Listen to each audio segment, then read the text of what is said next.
Alright, it's Mark, and it's time to start our live show. Tonight's show is sponsored by Armor Benders, so check them out at stopmotionstore.com. And let me get rid of that. Your webcam back up here. Okay. So, still having problems with our broadcast software. It seems like I still can't get that scrolling text to work. So I'm going to update our OBS after the show today and try and fix that.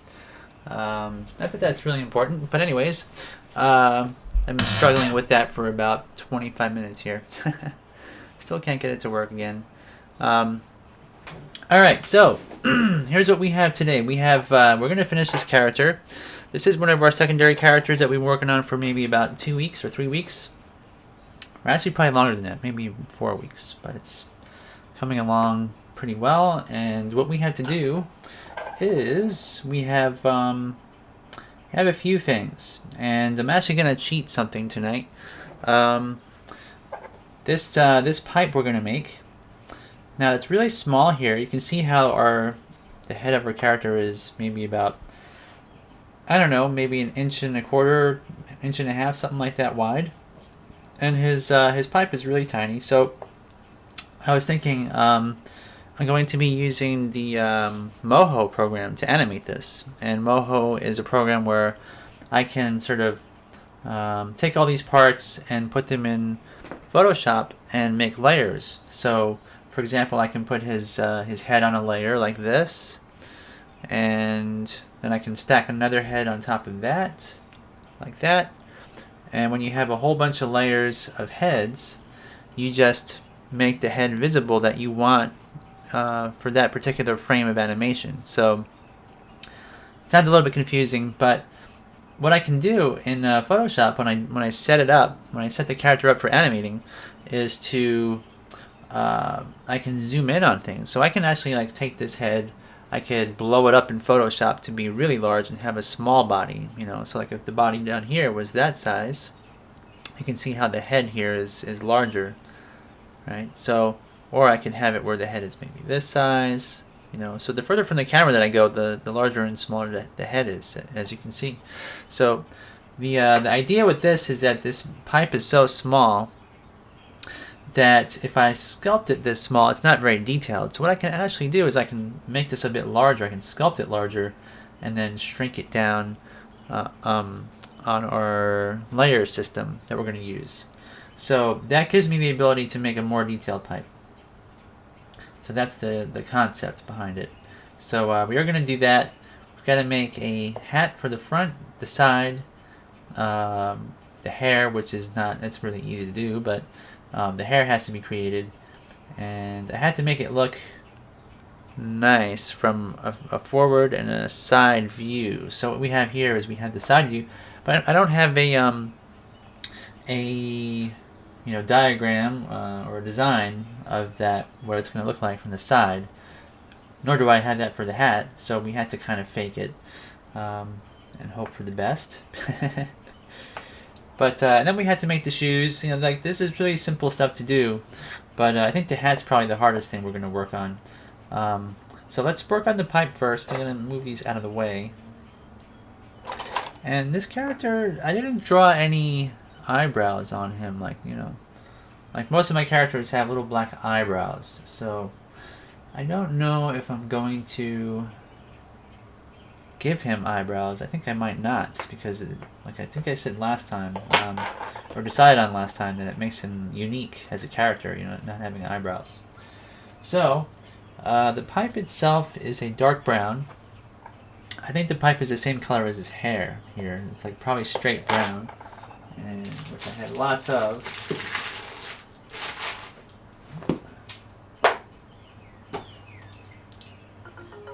So I've got some of this dark red too, which might be good for these. There's like little details on the pipe that are that color, so I'm gonna use that. Ooh. Oh, get this out of here too. Don't want to destroy my stuff here. Almost did though. So here's our just straight brown, and actually it's a bit darker brown. So Now look in my stash of colors over here and see what I have. This is more of a purple color, so I don't really want that. Oh, here we go. I think this is a good color. It's a bit too dark. I have a lot of different color browns. This one's pretty close. Let's see, so...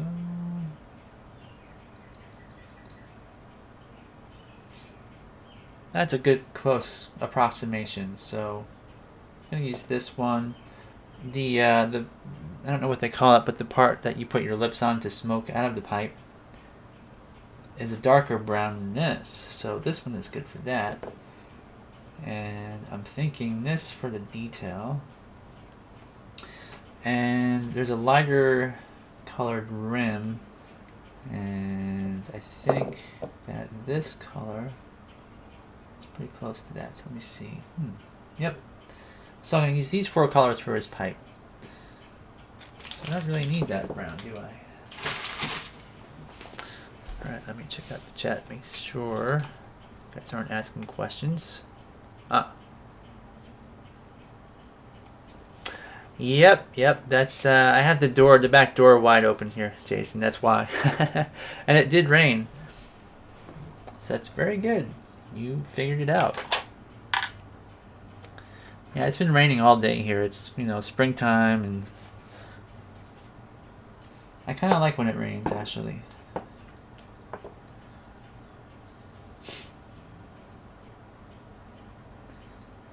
This pipe should be kind of cool. So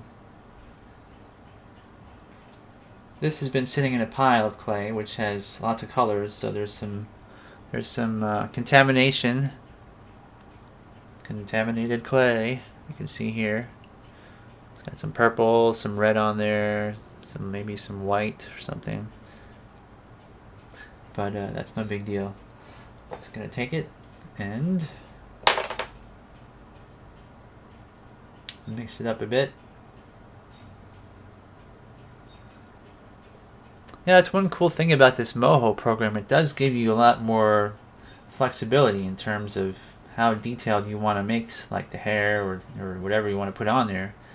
I could even have made super detailed buttons for her jacket and like shrunk them down. And I mean, I don't need to do that though, but if for some reason I wanted to, it's one thing I could do. So let's see here. So let me see. This has got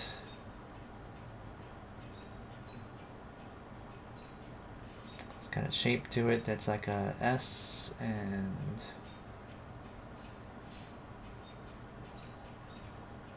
gotta think carefully how I want to do this.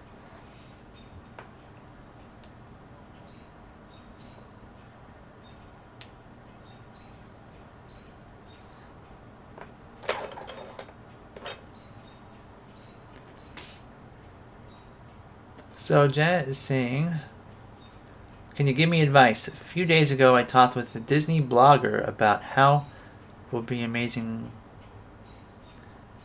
co-work with Disney. I should open YouTube channel about Disney or like before I was planning history of animation. A few days ago I talked with Disney blogger about how it will be amazing co-work. So I don't understand your question, Janet. So do you mean like just in general that it would be kind of fun to work with Disney, or what do you mean exactly? Maybe I'm not understanding.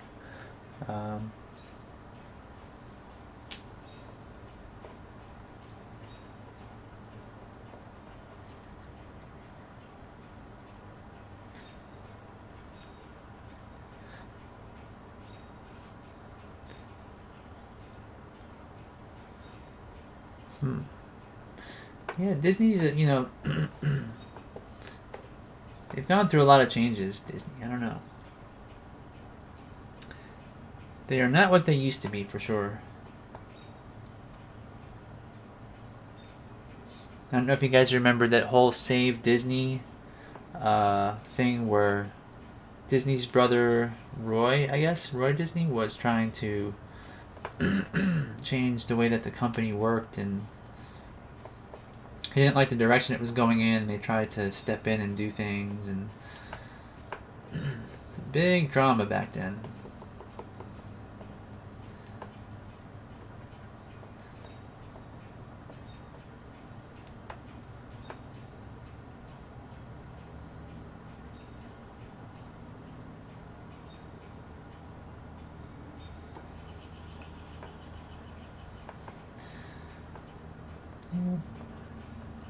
So yeah, I mean, if you could reword your question, Janet, maybe make it a little bit more clear as to what it is. I don't know in terms of how to give you advice.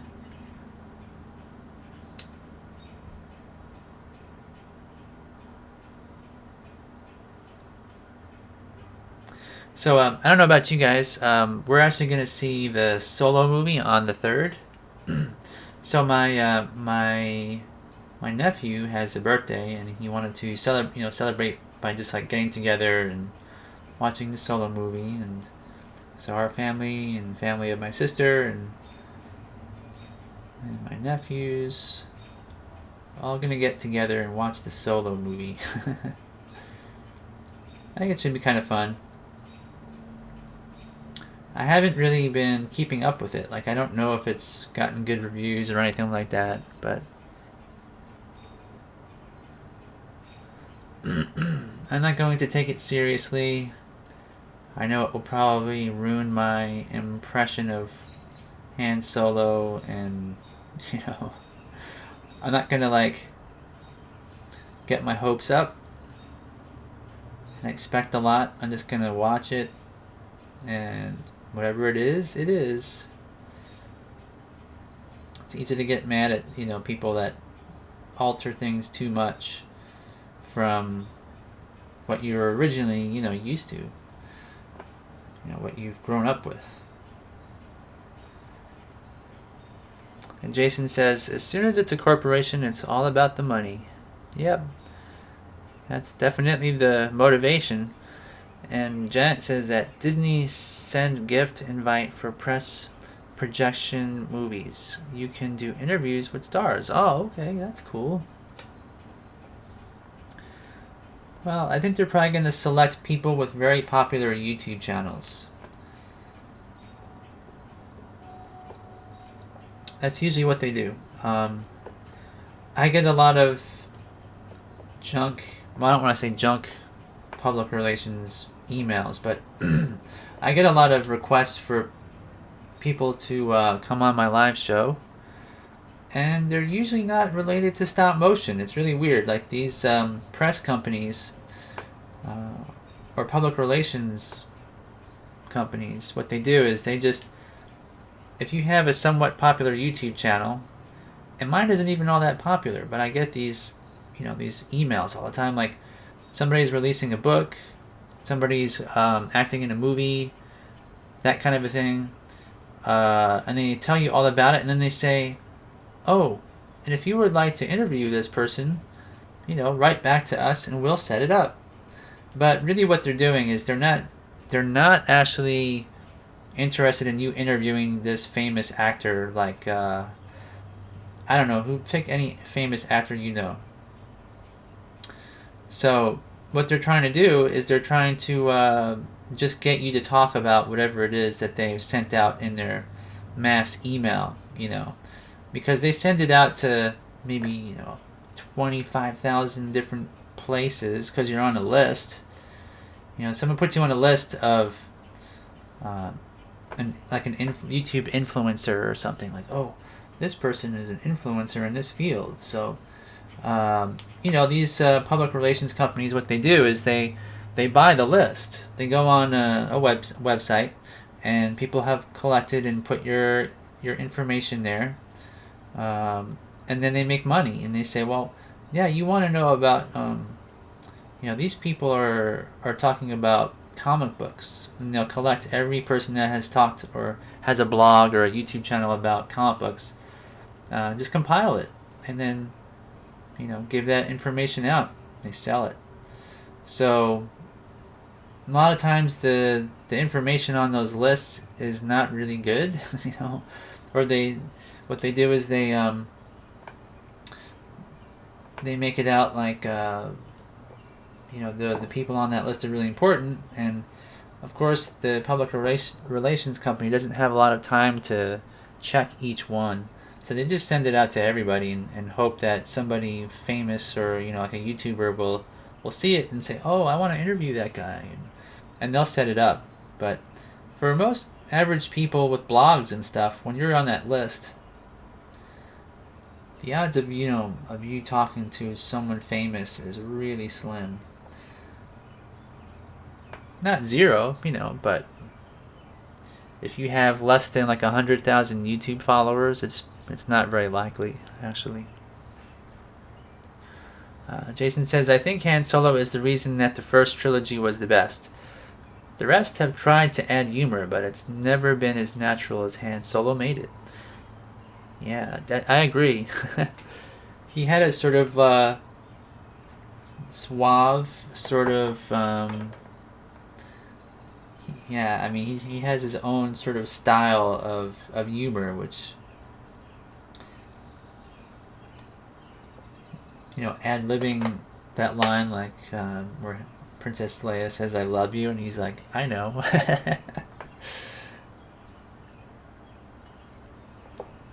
It's really perfect. Let's see. Ooh, I think I want that like this. There we go. Jason says they have a point, Mark. If you told me I should watch a movie, I would probably watch it. Yeah, it's YouTube influencers, they call them. Because you trust that person, And it's like you have the impression that there's no corporate entity lying to you. It's a very... like, the source is more trustworthy on YouTube. Just regular people. Because there's... that the hidden agenda is always there when it comes to advertising, or like political advertising, or anything that they're trying to sell you. They're a person, a place, a destination, or a thing, like Apple tries to sell iPhones. If they say their product is the best, you're just like, yeah, right. Of course you're gonna say that.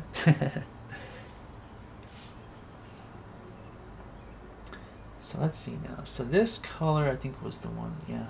Okay. So this is gonna be the top part of the pipe. I wonder how I don't know how I'm gonna animate the smoke coming out of this pipe. Maybe I'll use in Moho, like, do some 2D animation. Maybe I should do it like Nightmare Before Christmas, where they kind of have 2D elements. That Moho definitely gives me a lot of options.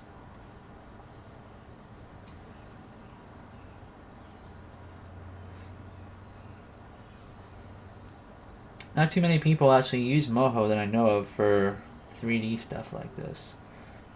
I saw on... I'm subscribed to the Moho Twitter account, and they posted a link to a person that made an animation, and it's all hand-drawn 2D type stuff, and it looked really cool. They showed, like, behind the scenes how they were animating their figures,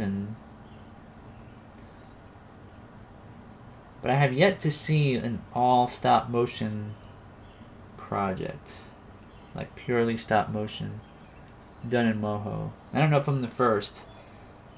I mean, it seems like it can't be, but I haven't seen anybody that's done it, so.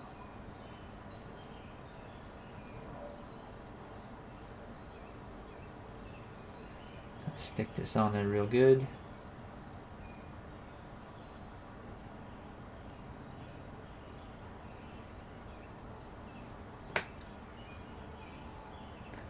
So this pipe is maybe what? I'd say 3 times larger. I think that's going to look nicer than if I had made it that small. I think if I made it that small, it would be kind of mushy. The fingerprints would be the largest thing you'd probably see, especially on the tip of the pipe there. Speaking of fingerprints, I should smooth this out a bit, actually. And it's kind of like a frilly design here.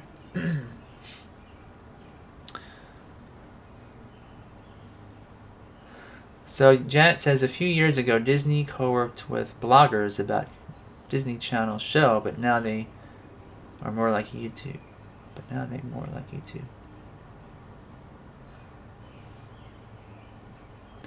Huh. Yeah, I don't know, Janet. Let me see. So,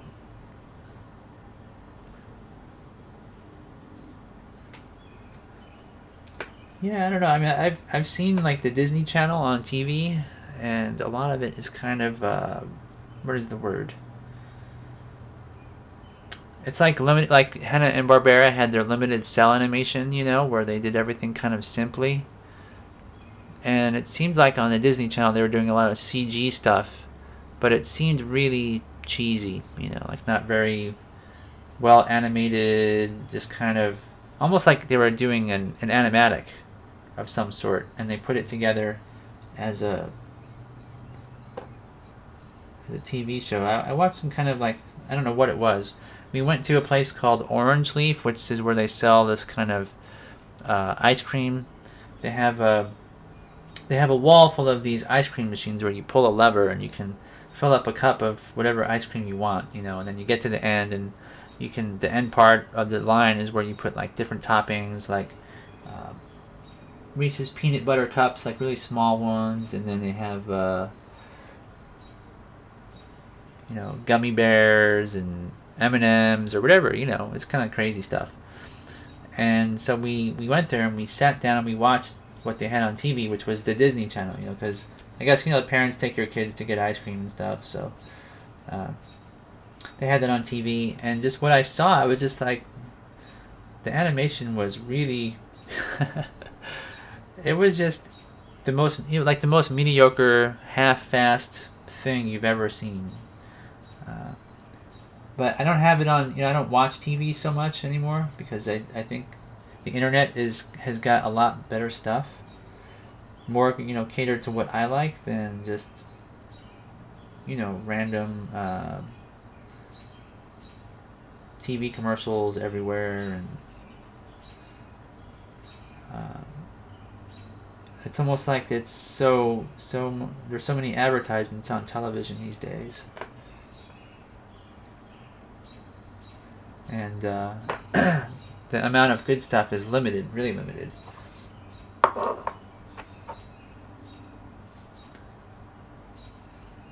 So I'm use some oil here just to smooth out the pipe, make sure it looks nice before I put the last details on. So Jason's asking about what is like Moho. It's a program from Smith Micro, which is, it's used mostly for 2D animation, believe it or not. But they have this demonstration of how they did something sort of really similar to this with an alligator character, and they animated it and they showed how it was done. And the reason why I thought it would be kind of fun to try it out for this short film was that it has the ability to add motion blur. You don't have to, like, it will, you fill in keyframes, like you position things in a keyframe way, and then the software will fill in the in-betweens, so I can get more detailed, subtle animation using Moho than I can do with this. The other reason is that I can take, for example, one of these faces. Now, if I've only got, let's say, nine different faces, but I want to have more expressions, the program allows you to like squash and stretch parts. You can also animate like the mouth. Like I could make the frown here on this character's face. I could have it sort of stretch lower, or I could have his chin quiver, like if he's really sad, you know, ooh, like your chin kind of quivers. So in the program, you can sort of bend it back and forth. It's kind of like what you would normally do in Photoshop, you know, for that kind of thing, but it's built into the program. So you've got, you know, subtle animation you can do. You've got like the ability to do what I'm doing here, which is to add larger details. and then shrink it down, right? So I'm gonna shrink this pipe down so that when he's holding it, or maybe he smokes it, you know, it'll look pretty good, you know, compared to if I had sculpted it this small, which this is really small. This is like, you know, a hair thin sort of pipe, and it's very difficult to do that traditionally.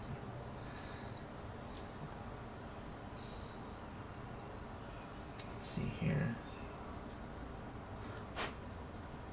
Got some little hairs of some sort, I think from the cat on this clay here, so just cleaning that off. I'm gonna take a bit of this with my tool. Just like a couple of red dots as a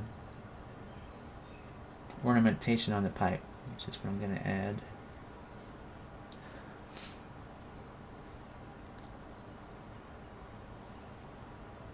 Yeah, Netflix is a great thing also. You can't really compete with Netflix in terms of just enjoyment of watching entertainment without all the advertisements, and you know, like even if you watch the news, just turn on any news channel, it's like tons and tons of advertisements.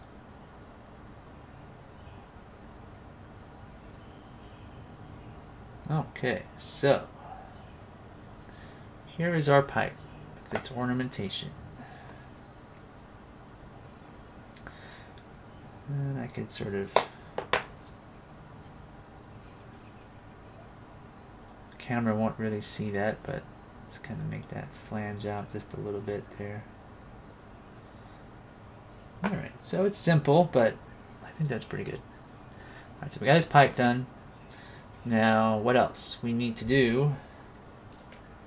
We need to create the shoes, and I can see how I colored this with where it's not pitch black. It's just like there's like a darker sole of the shoe.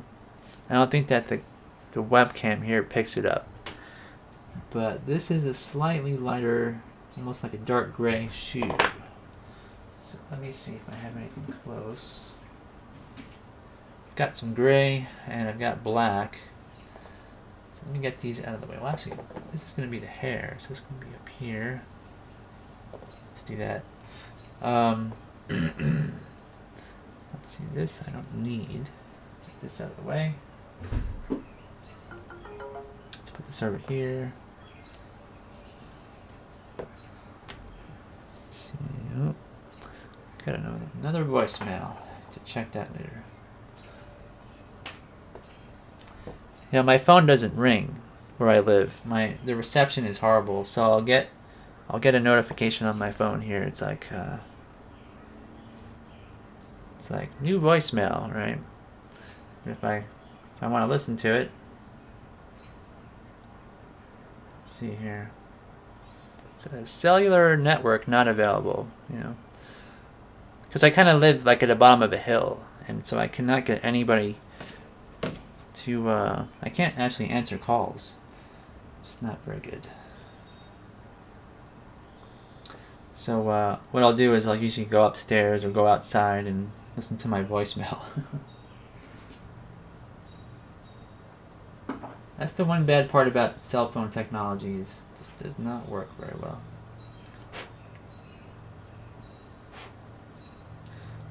Alright, so we got this. This isn't actually pure black. I think this is actually...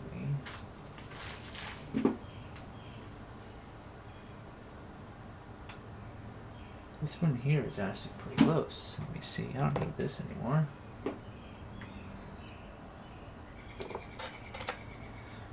Trying to get the right color for these shoes. This clay is really dirty, so I'm going to clean it off. So if you guys don't know how to clean clay, you just scrape off the outer layer. Take a tool and just cut it all. Any dirt, any hairs, any other clay contamination colors. Like I've got some red here. Just going to cut that off.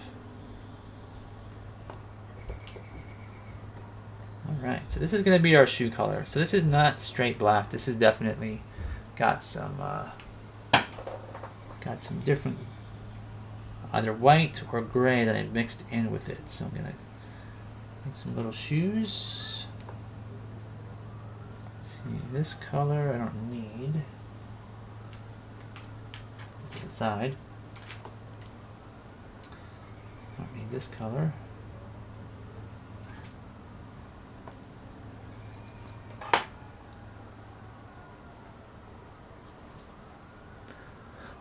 So yeah, if you guys are interested in doing something like this, definitely check out Moho and see if you like it, see if you think it's good. Like I said, I've never tried it. I've seen some tutorials on YouTube, you know, just people that will show their own techniques on how to use it. It seems very simple. Super simple to use. Super simple.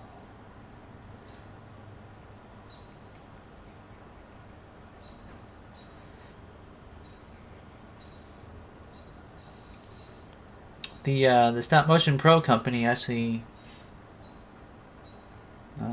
is letting me use the latest version of their software.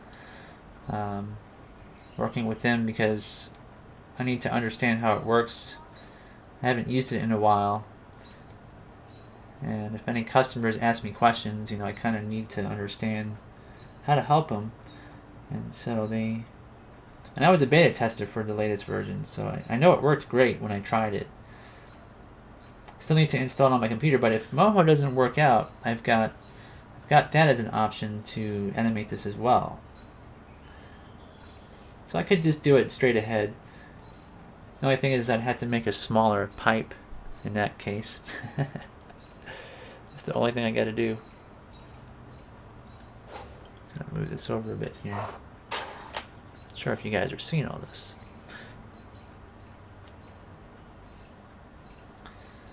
But Dragon Frame, I have Dragon Frame Stop Motion Pro. I've got Heron Stop Motion, which is another program which is free, but buggy, as we've experienced on the live show.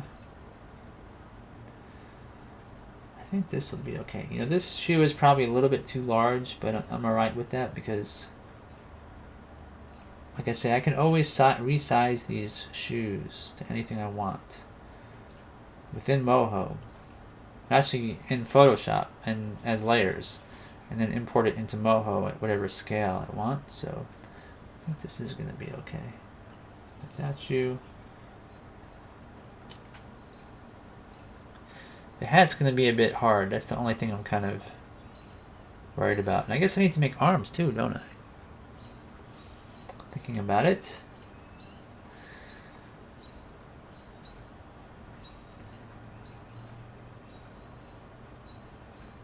Alright.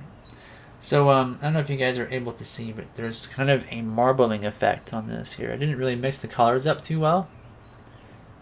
But that's kind of cool. You know, I think that's nice because it gives things a little bit of a imperfect look,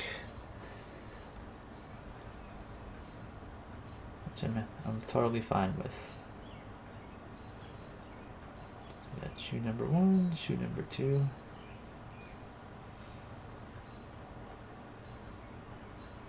Something like this.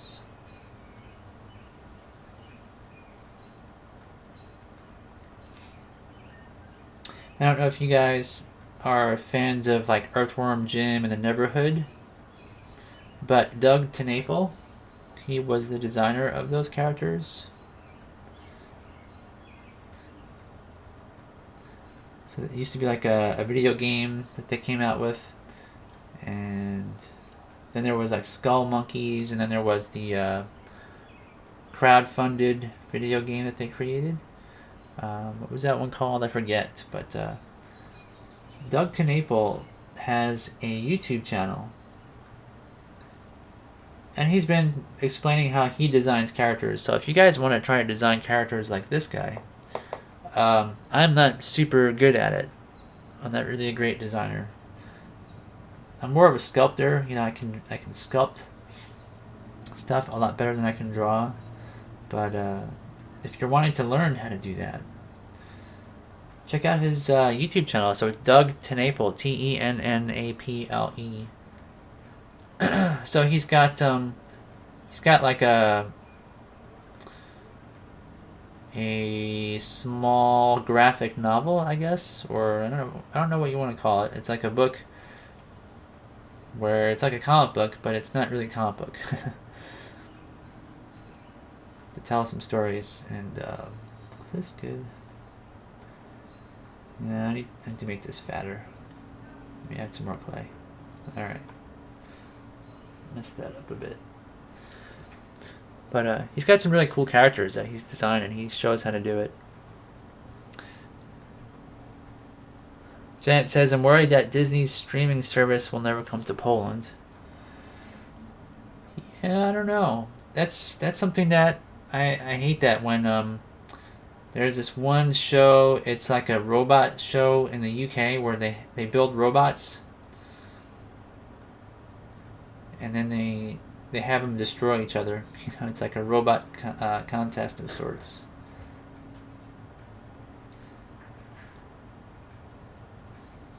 And some people have linked to it, some of my friends, and oops.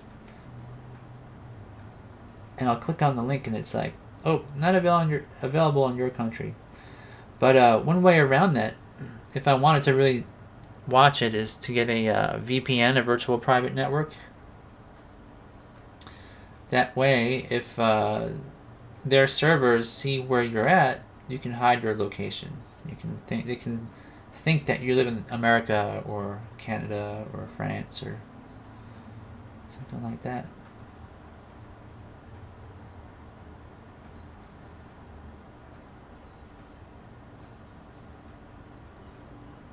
Alright, well, this is close enough.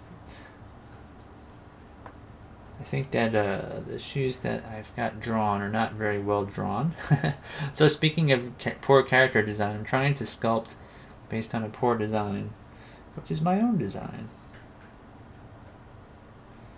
That's why I need to watch more of Doug Tennaple's work. Yeah, I'm never going to really be totally happy with this. But anyway, that's okay. It's just a shoe. That's pretty close. Alright. Somewhat close. Alright, now I need to change it a little bit. It's going to bug me. So what I'm doing is, when I sit it down here, I can look at my webcam and see if they're kind of even or not. If I want it to be really perfect, which I don't, I can just flip the shoe over in Photoshop, make them exactly the same, but I want them to be a little bit different, I guess.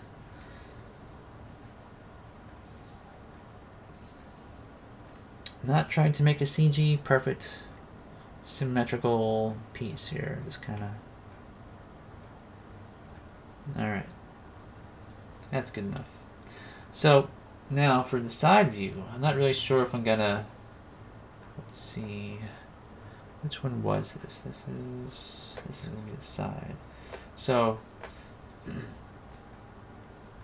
the shoes for the side view are probably gonna have to be a bit longer. I think that really I can use this shoe for here, but then I need to have a somewhat longer shoe. So the side of this one.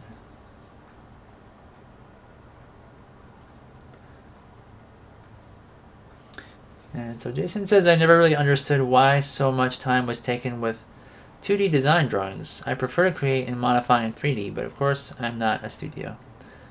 And yeah, designs are what they really, like if you go to Leica or someplace, designs are everything, you know. It's like,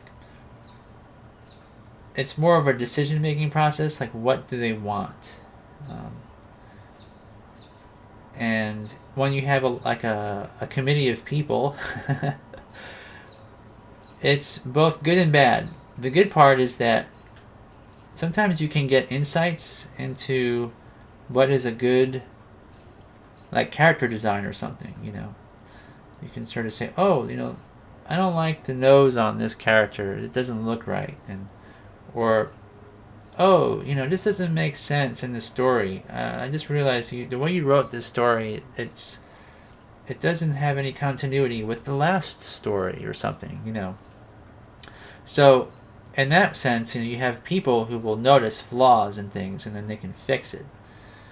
But the bad part about it is sometimes when you try to please too many people, it's like the saying, too many cooks in a kitchen. Your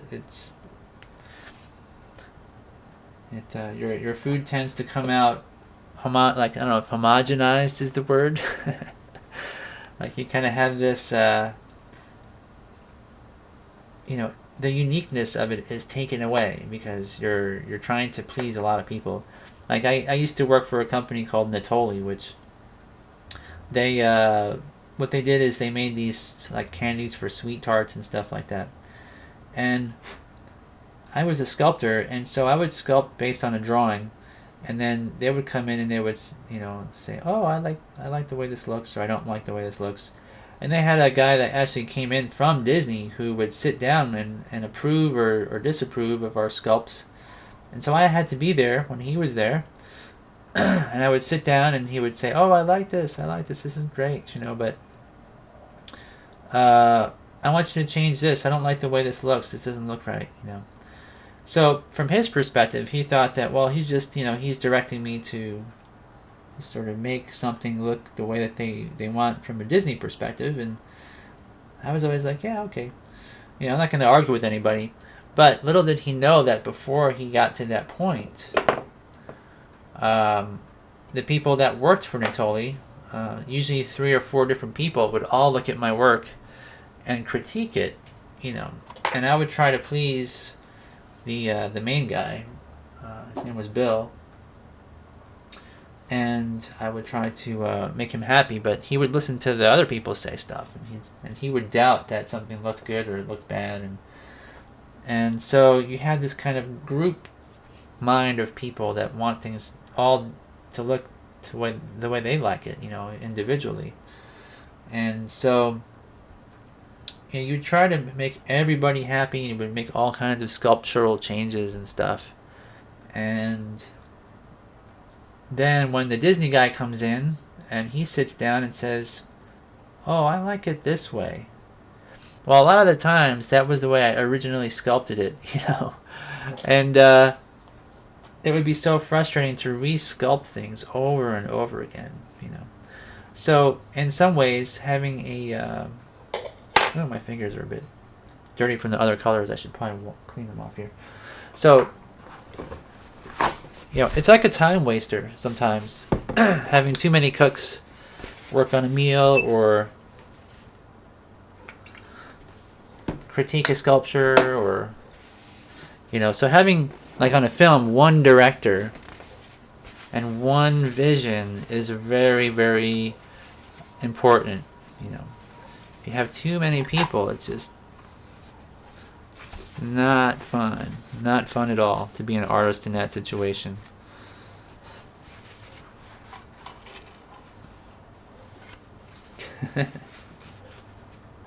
Yeah, thank you, Jason. Yeah, that was a long time ago. That was like, I was only in my mid-20s, I guess, back then when I did that stuff. But, and also, as an artist, it really it teaches you patience, and you don't get so attached to your work when you're working for other people. Like I worked for and sometimes still work for a guy named Guerin Garabedian who I would make these full-size sculptures for, different heads and things of celebrities and other such characters that he wanted me to create. And artistically, he works on clothing and stuff, so he would make dresses and things like that, and I would make the the celebrity head, and they would stick it on a body of a mannequin, and they would dress it the way they like, and then they put it on a Christmas display, which is kind of like a wax museum. And Gary and his sister and his father who passed away, like really, really nice people. Nothing wrong with them at all, but artistically, there's like a difference in how we envision things. I am more of a realistic person, like in terms of if I sculpt something, I want it to be the way, for example, a person looks. I would try to emulate their actual facial features, and so when you work with somebody like Gary doesn't have the same understanding, technically. So your client might not understand a certain thing like scale, and things that might seem silly to some of you guys, which are not silly to him, would be like, well, if I have a picture on my computer screen and then the picture on my computer screen is not the same size as the picture of the head that I'm trying to critique, is the scale the right scale? Like sometimes there's things you have to just explain to a person that they just don't understand how things are done. Like in the case of stop motion, if it wasn't for YouTube, most people wouldn't know that this is how it's done, watching me live. So it's really easy to take for granted what you know as an artist and whatnot, and you have to sometimes have really good communication skills and patience with the person who wants constant changes or whatever, because they don't really understand things from a technical point of view, or just the way they see things is different too, So it can be frustrating. It can be. I'm gonna make these arms really long and then chop them off in Photoshop. But these are things that when you're young and starting out and you get your first job, it can be really daunting and frustrating to be like, oh my gosh, this guy wants another change. I've just changed this face 50 times, or this nose, I've resized it this way, and then they want it to be back the way it was. And like there are so many situations that once you really start doing a lot of work for people, you realize that you just kind of have to go with the process, and if things get out of hand, make sure that communicate well, and make sure a person knows ahead of time that they want lots of changes, that you may charge a fee or something along those lines. So yeah, I mean, you just kind of have to deal with it, I guess. Oh, Jason says, I direct community theater. Cool. That's awesome. That's awesome. So you kind of understand probably the importance of not having, of having one vision as opposed to a committee,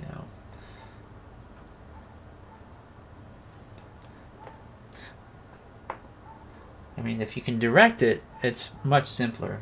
And it's also simpler for the artists to have a director. So that's awesome that they have an actual, person to do that. I mean, can you imagine a film without directors?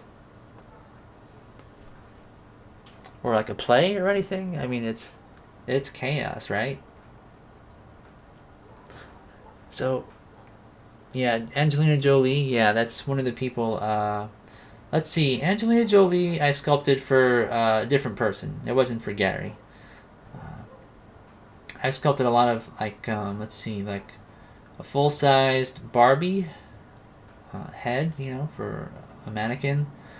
That was one of the weird ones. And I've sculpted, like, heads for, actually, I'm gonna use this arm for both sides. I sculpted Michael Jackson for him, some of the Seven Dwarves, Snow White and the Seven Dwarves, but Snow White never got completed. I started it, but I have to contact him to have that, to complete that project in the future.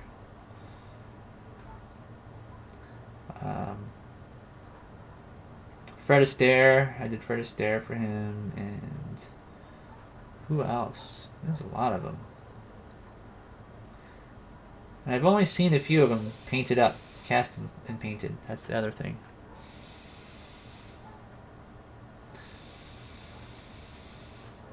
Alright, this arm is done. This arm is good now. I might add... I'm going to add a little bit of a... Oh, let me move this down so you guys can see what I'm doing. Little fold here like this, little wrinkle. So I'm going to use this on both sides. I'm going to use this arm to... I'm going to flip it. When it bends, I'm going to see... You know, Moho doesn't have a... I don't know how this is going to look when it bends. If this little detail will look natural or not.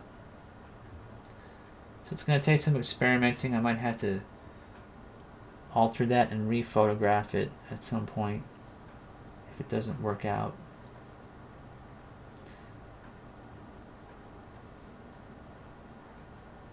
So there are some disadvantages to using that Moho program like that, because when I'm doing this as an animation, I could, this little detail in the crack of the arm, I could sort of adjust it and re-sculpt it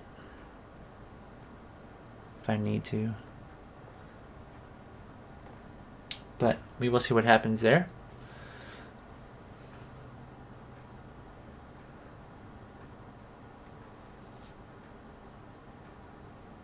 So Janet says, in Poland we say we are two chefs in the kitchen. There is nothing to... Oh, if there's too many chefs in the kitchen, there's nothing to eat. That's a pretty good saying. Yeah, that's pretty similar.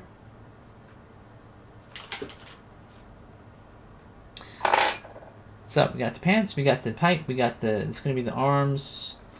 See, in Moho, the way I saw some people animating arms was they make them kind of long, and then you can sort of stretch and bend them in the program. So this arm will be as a layer underneath this, and also like this. Yeah, I'm going to have to definitely... It's going to be trial and error here for that, for this arm. Trial and error. And the hands are just round, so I'm not really worried about that. I can just attach that like that. So if he's holding his pipe up like that, yeah, that's going to be okay. Alright. So, the hair. Let's get the hair done. It's almost an hour here. I'm probably going to work a little bit longer. I want to get these hats done too tonight, hopefully. But the hair is going to be pretty easy to make.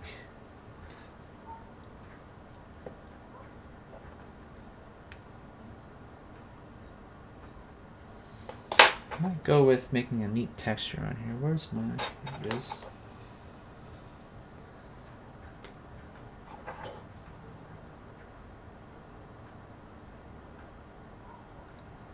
How should I do it? Like this?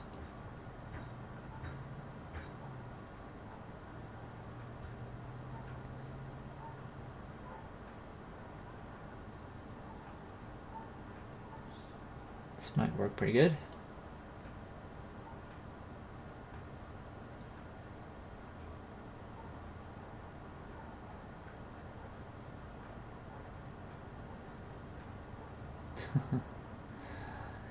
A simple detail, but important. Get the other side. So I'm gonna have to remember when I photograph everything that some of this stuff, which looks like it's not important, actually is.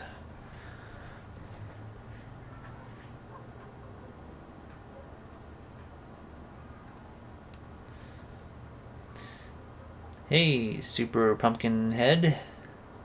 Welcome to the show. So yeah, I mean, this character is going to be a secondary character, but you know, he's shaping up pretty well. I hope people think that these are, you know, fun to watch animated when I get to that stage. So there's the hair, and now the hat. So what color to do the hat? I've got lots of clay here, so I'm gonna get rid of it. Put it to the side. Yeah, so many different colors mixed up now. Alright, so I'm gonna put these over here. Try to get a little bit more organized because I need to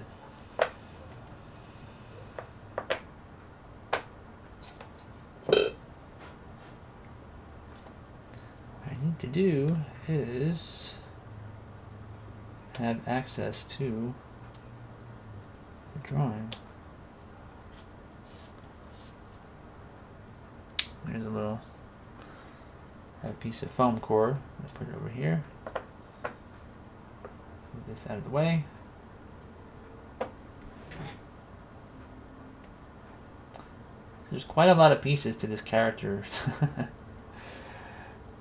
I wasn't really thinking it was going to be so complicated when I designed him. Speaking of poor design, not that it's really bad, but there are lots of pieces.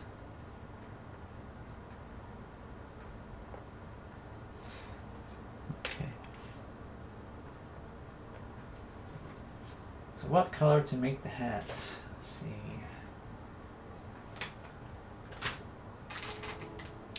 So the hat has got kind of like a tannish yellow straw kind of color to it.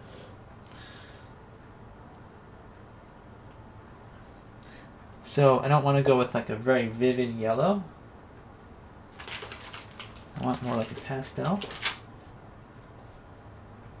Maybe I should use some, you know, this is pretty close. I think the ivory is really close already in color. So maybe ivory and a little bit of this color, which will give like a monochromatic color look. So it will be similar to his vest. So yeah, that's what I'm going to do. That is the plan. I think that's a good plan. All right. So this here.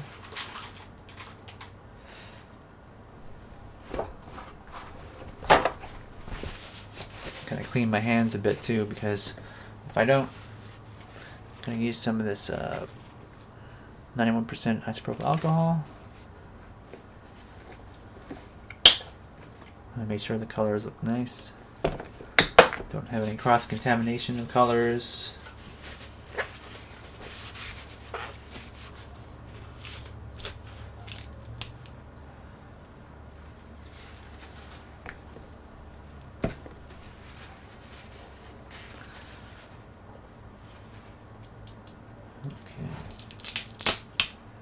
So off to the side here, I'm just removing the plastic from my ivory clay, which is like a 5-pound block. And it's aged, and you can see a lot of the oils. I don't know if you can tell, but the oil's kind of separated in there. And so the top part, when you open it up, is really greasy. So you always want to have a paper towel or something, because your hands get pretty yucky. It's like you've worked on a car or something. Got oil on yourself. And instead of it being black oil, it's like a very sticky. I can show you guys here. So this is some of the oil. You can see it's almost like Vaseline or something. You know, I'm not really sure what it is. But when the clay separates, it goes to the outside part where the plastic of the clay meet on the surface, and where it meets there. Let me see here. Even my tool got really yucky, so let's cut a chunk of this out of here.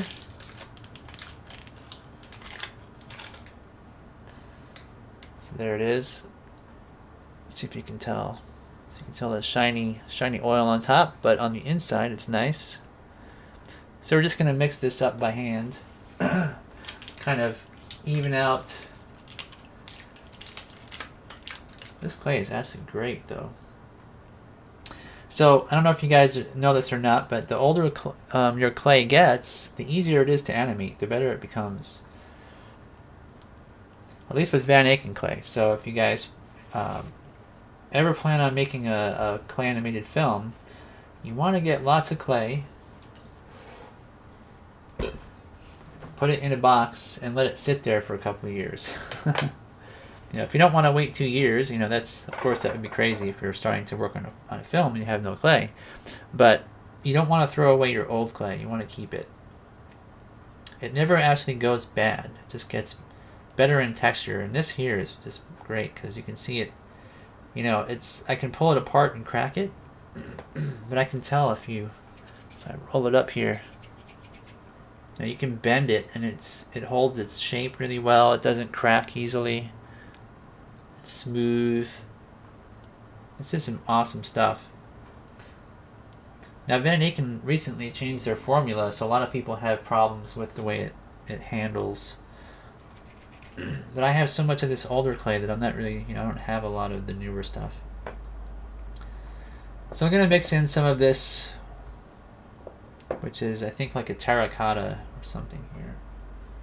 Van Eyck, I'm going to mix it in here to get a more darker toned colored hat of sorts.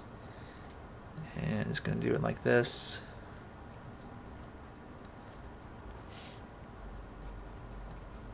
So, Janet says, why you make darker stuff than in the drawing? Darker? Well, the faces are, I'm using orange clay. And, let's see here. This is Avalon clay. Man, I'm losing my voice. Definitely got allergies.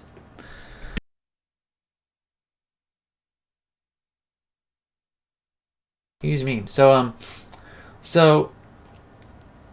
I just decided to use straight orange just to make it easier.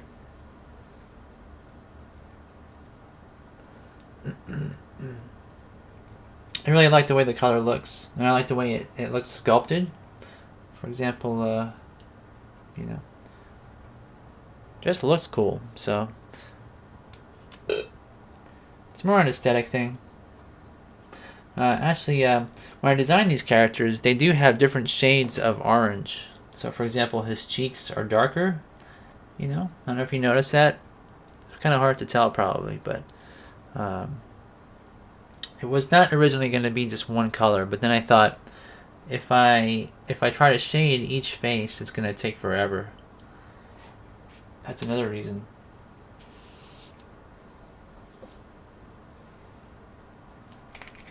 This is not 100% close to the color I've got here. I think this has more green in it, so I could add green, but this is another thing where I think I might just leave it the way it is.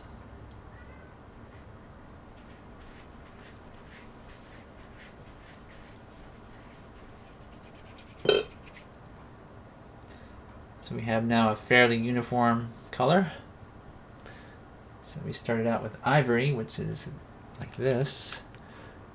So we're just a shade darker. So it's a good ballpark estimation of what it's supposed to be like. So I'm gonna just go with this.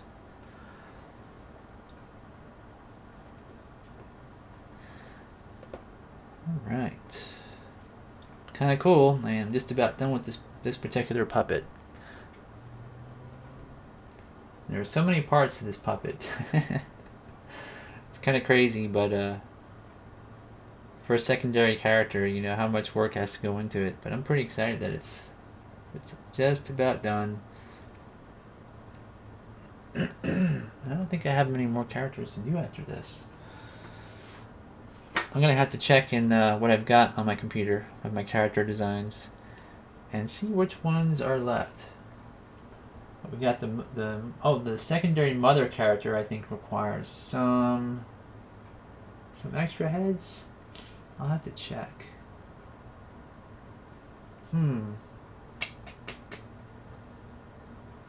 there's always a lot of stuff I have to sculpt. Like I know I have like a tombstone to make. I have I think one more set to build or sculpt. I have like a set. So set building, even making sets, is going to be easier for me in using Moho.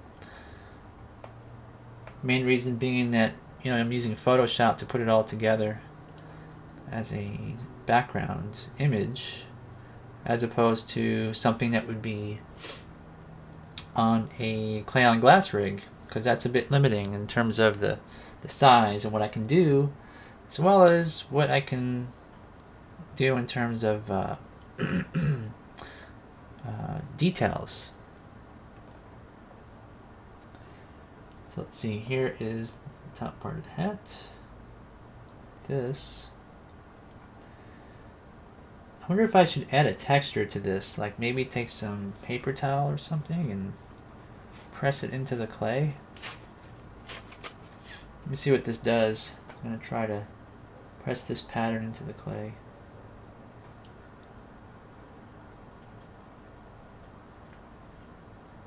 How does this look?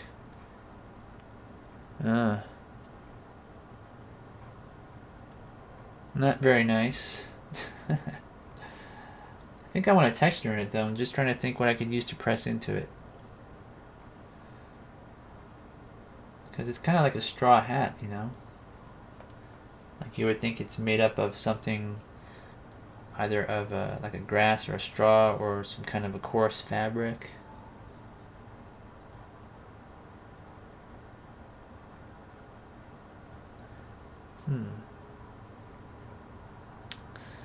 Yeah.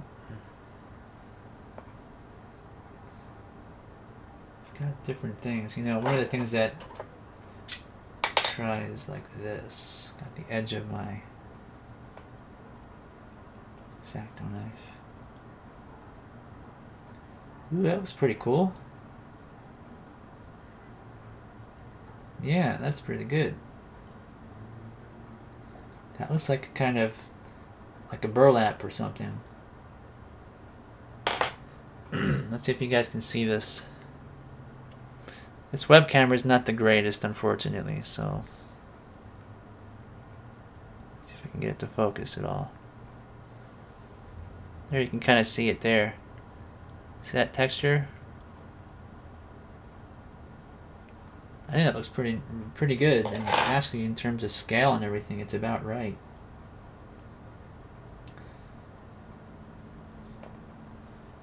Very cool.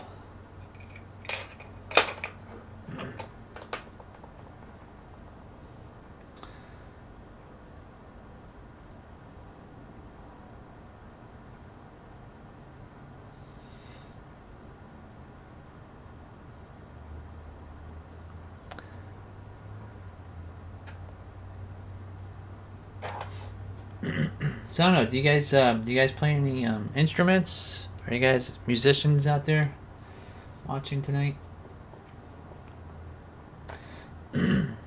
I've been learning about guitars because my guitar broke. I have acoustic guitar, and it's about a $300 guitar. It's a Ventura, which I don't really play much. It's too hard to play. Like the strings are way too high, you know, and I didn't really understand why. And I noticed this week that the strings are coming off at the bridge, the bottom part where the strings go into the body of the guitar, and it's almost unplayable because the strings were lifting up off the guitar. So been learning how to fix that on my own. And also learning how Chinese guitar makers make things really crappily.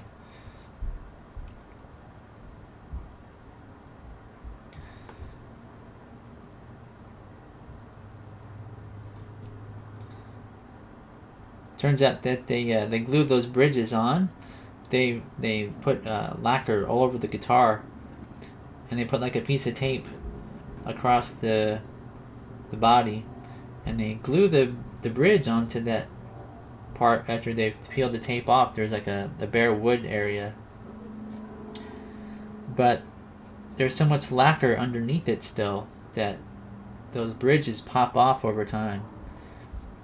So my bridge popped off, and so I had to like pop off the bridge, and then scrape the lacquer off and everything. So I didn't really understand how that worked, And it's amazing what you can learn on YouTube. People have like little tutorials on how to take the bridge off, and kind of like my channel, but for guitars. So YouTube is really awesome if you think about it. All right, so now this little pattern that I'm putting in here in this hat, I'm wanting to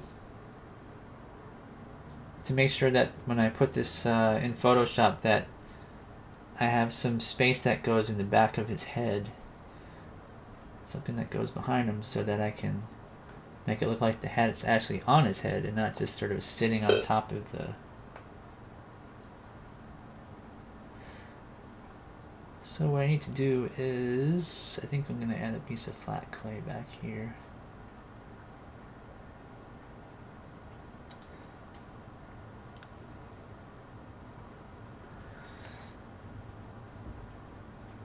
But anyways, so yeah, I mean, I don't know if you guys are into instruments and playing music and all that.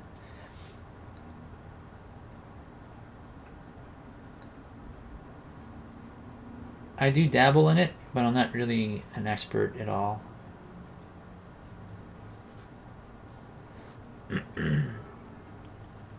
I've thought about making my own music for like short films and stuff, and when I've studied it, some of the software out there is really cool. You can do almost anything with a program these days, and like a synthesizer and all that, but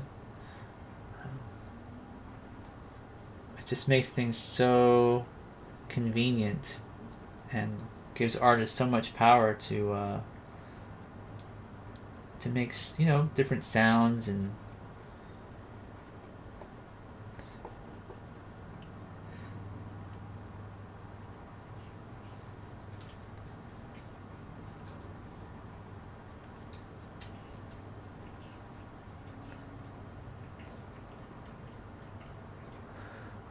Janet says, I have a keyboard, but my parents want to sell it.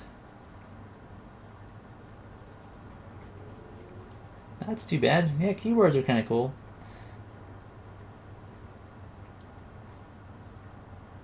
We had some friends that were throwing a keyboard away, and so as they're throwing it away, they were walking to a dumpster with it when we came to their apartment. And we're like, hey, what are you doing with that? They're like, oh, we're just going to throw it in the garbage. We're like, we'll take it. So we've actually got two keyboards. Two of our friends gave us keyboards. I don't know what it is about people and keyboards that they don't want them, but so my son likes he doesn't like playing music so much as he likes playing with making sounds. Like if he were gonna have a profession, it would be either like a Foley artist or some kind of a techno music player, because he just loves like the different weird sounds that keyboards can make, like UFO sounds and weird dog barking sounds and things like that. That's his thing.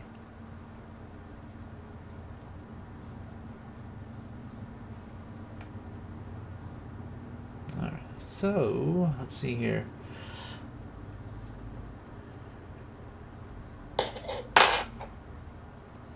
Clean off my tool here.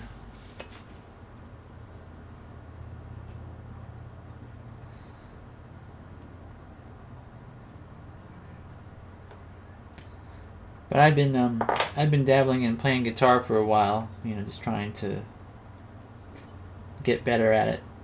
My sister over the holidays last Christmas, she gave me $60 to put towards buying like maybe a bass guitar or something in a music store, and I had that $60 for a long time. I never bought anything.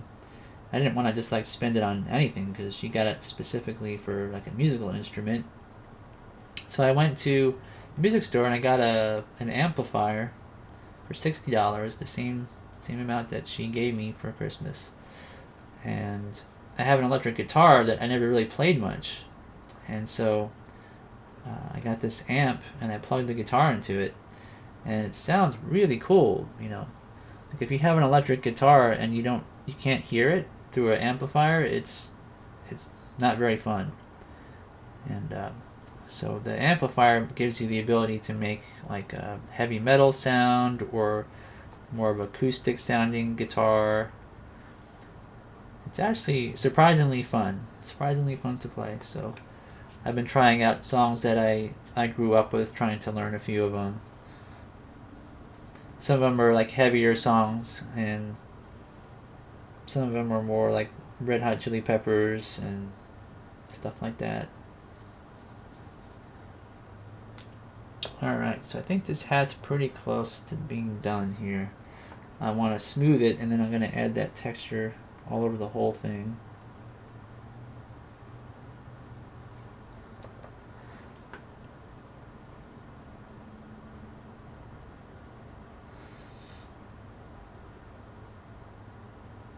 Yeah, actually, Jason, I ordered one. I ordered a guitar pedal.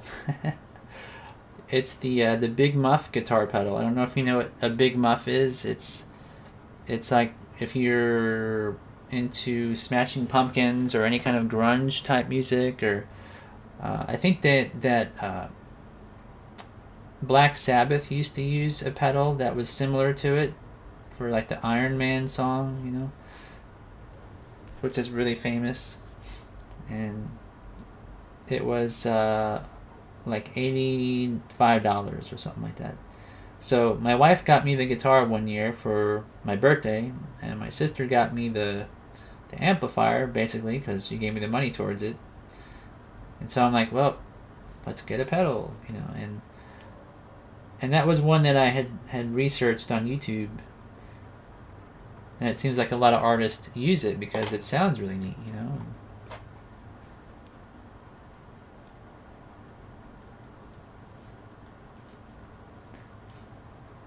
So I'm definitely learning about that stuff. It's pretty cool. And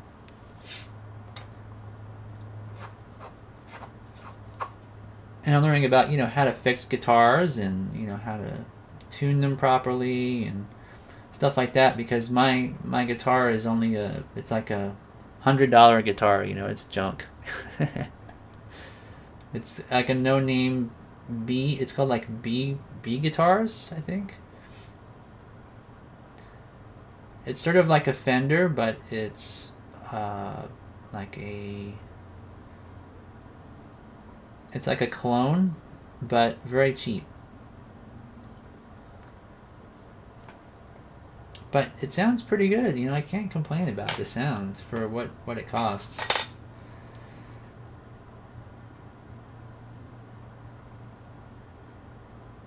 Alright, so let's get some texture on this hat. Hopefully I don't smush all the details doing this. See, it would be better if I had a texture pad that was made out of silicone to do this. So I'm going to like lightly go over the whole hat. Like this.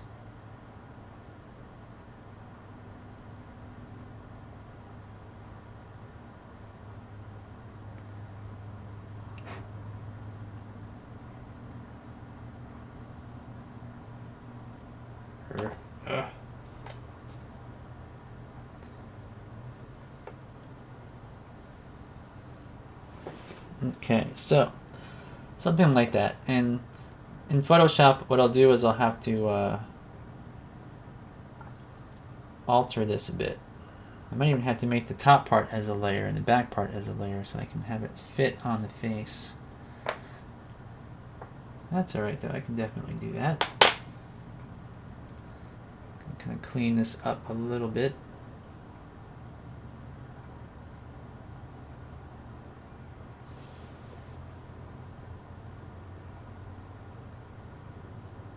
Oh, so Janet says that I can't play on piano, so I buy a keyboard, but I don't use a lot. And Jason says making your own copyright-free music is a great motivator. Yeah, that is. I mean, that would be awesome if I could do that, but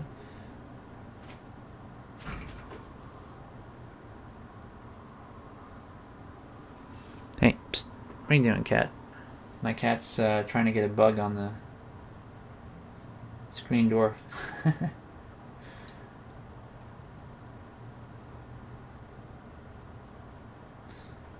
So let's see. So that's pretty good.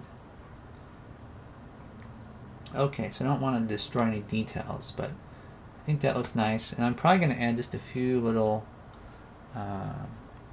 lines here on the hat. These are they're deeper lines just to give an impression of folds in the fabric hat.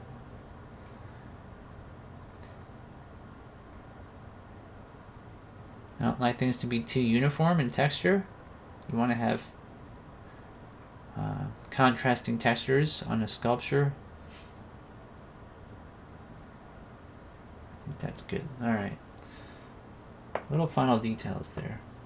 Just bring it all together. It's got a hat.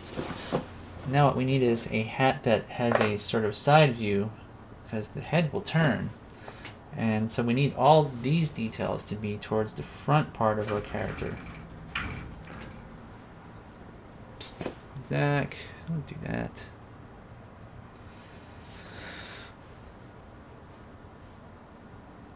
Jad says, I dream to play electric guitar, but my hands are weak.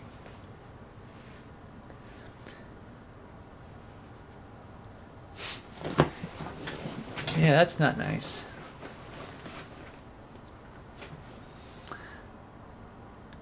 Hey, Chi.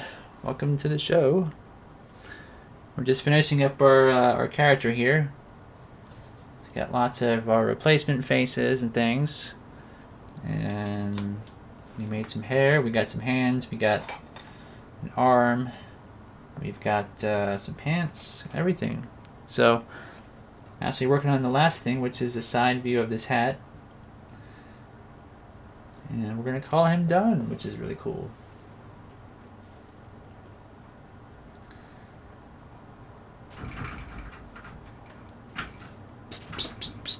Zach, cut it out.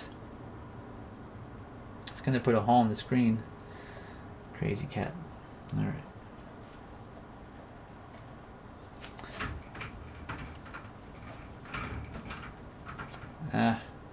I gotta close the door because he's gonna put a hole in that screen. Be right back.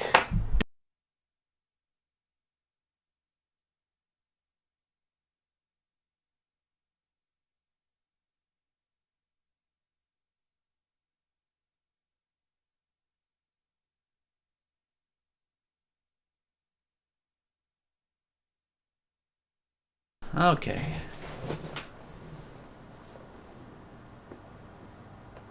So, now this part is going to be a little tricky because, like I said, I didn't draw anything of a side view for this character with this hat. So I had to kind of fake how it's going to look.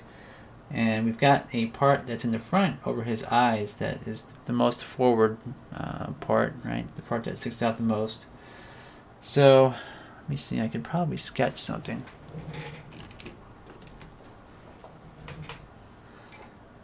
Move some stuff around and then let's sketch something here. So, this for the head.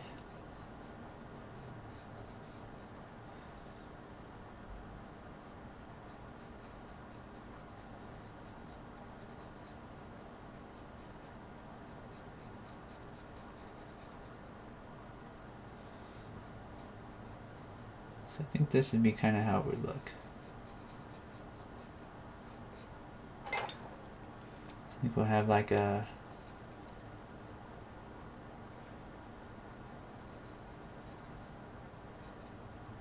curve like this. And then his hair would kind of stick out over here. So let's go with this design. And let's put this here. Yeah, that would look pretty good. Sort of like this. Alright. So we got this, which we'll have to Let me make it a little bit larger. Some more clay.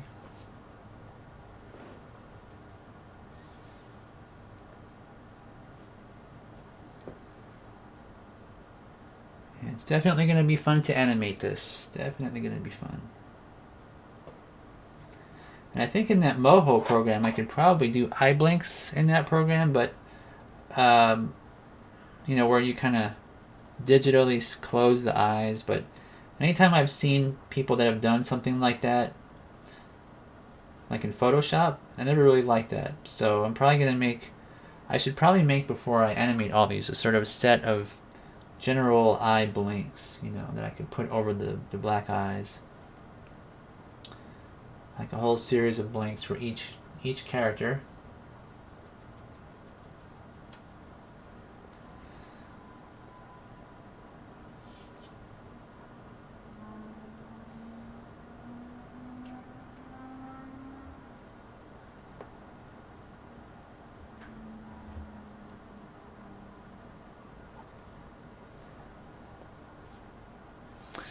Yeah, so let's see how many people we have here tonight anyways. About 6 people. Yeah, I didn't really advertise tonight's show. You know, normally what I do is I go on Facebook and let everybody know that we have a live show. I forgot to do that tonight. I was trying to fix that scrolling text on there on the bottom of our screen.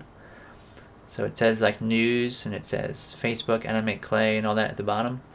And so I think I need to download the latest version of Open Broadcast software, and I hope that they have fixed it, because I would like to use that to sort of announce updates and things like that. Yeah.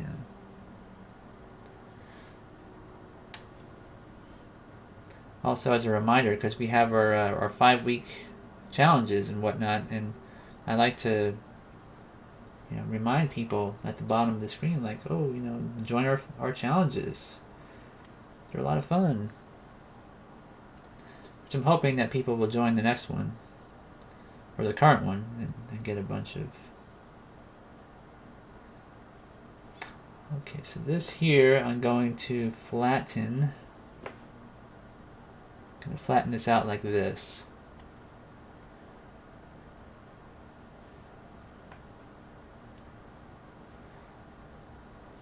I have a plan here.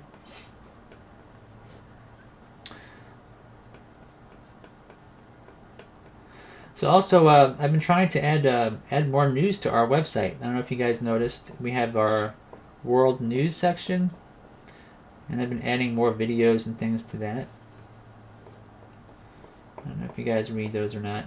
So sometimes I put different stuff on our website as opposed to our Facebook page, to kind of keep it different, because I know I have, you know, certain audiences that either you visit the website or you visit the Facebook page or the Twitter page. And it's kind of hard to know, like, should I just make one news story across all the, like, for the website, and then just link that to that news article, or... I don't really know what people like the most, so... Sometimes I'm not super consistent. I should definitely be more consistent about it, though. I kind of wish I had somebody to help out with news too, like somebody who could write news articles for the website. But the website is a little bit tough to use, and you know, it's not for everybody working on web pages.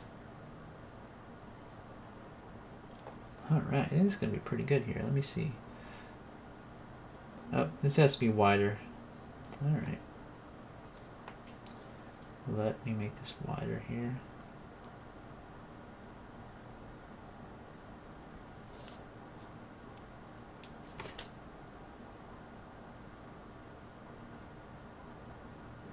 Still wider, okay. I made it too narrow.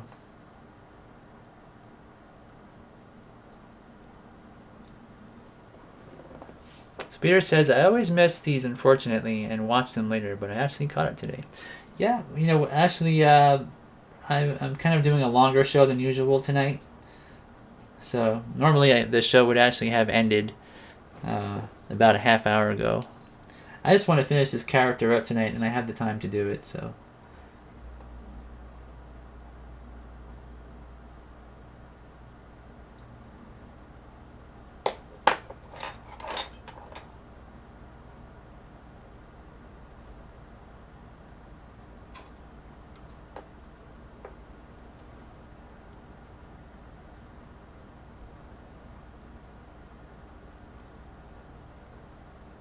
Okay, so that's pretty close, pretty close.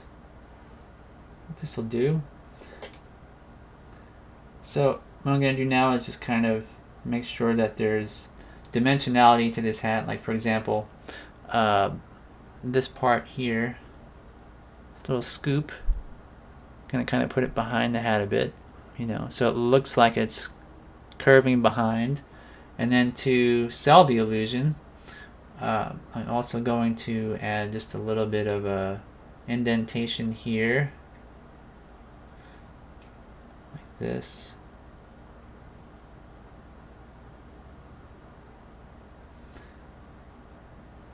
Curve it back.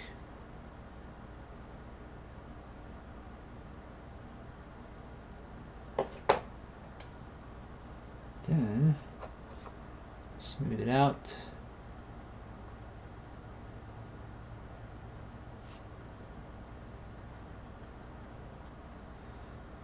Have a little speck of dirt on there.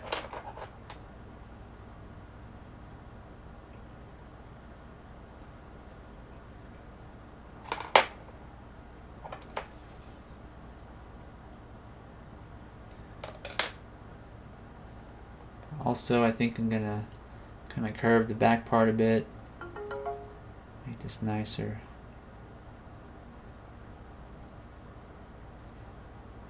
And maybe here, continue that curve.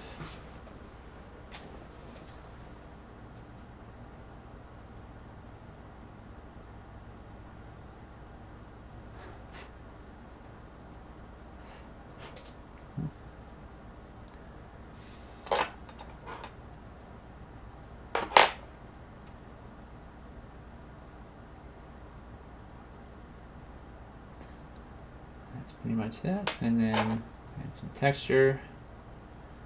This is going to be difficult. I'm going to take the blade out of here first.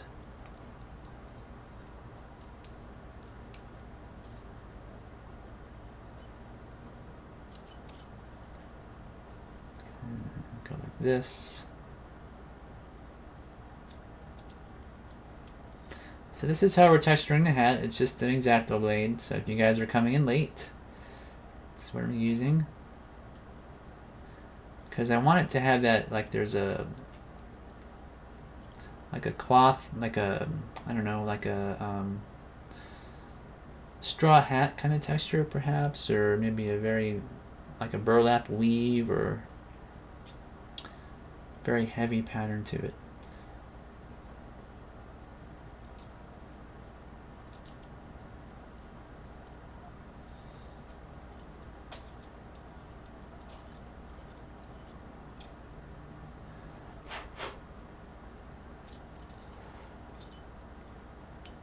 So I'm going to lift this off of here like this, because I can't reach under the bottom parts like that. So just kind of roll that a few times, put it back. All right. See if you can see that or not. If it'll focus. Let's see.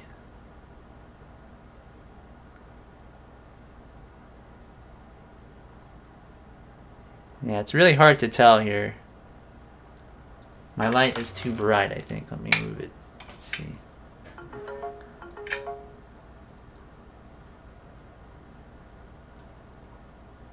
Yeah, it's kind of hard to tell, but I can see it here really good. And it looks really nice. So so we got our side of our head, our side of our hat, front of our hat. We've got our faces. We've got all of this for one character. Got our clothing. And so that wraps this character up. So it only took an hour and a half to finish up what we had to do. Luckily, it was just simple stuff anyway. But there it is. Hopefully, when I animate this, it will all look proper and there won't be any issues with any of it, because I will have to resculpt stuff if that's the case. Not that that's a big deal, but I'd like to, of course, move forward and not have to worry about going back and redoing things. So, anyways, that does wrap up our show for tonight. Hey, Animatast, welcome to the show. Actually, we're ending now, but No, I'm not going to texturize the clothing. I think the hat's good enough. I want the clothing to be kind of like leather, and so the hat is more like a, like I said, like a weave type of a, straw or grass weave type hat or something. Actually, you know what? Before we go, just for consistency's sake, I do want to add those lines on the side of the hat here. So you're actually reminding me of that. I need to do that.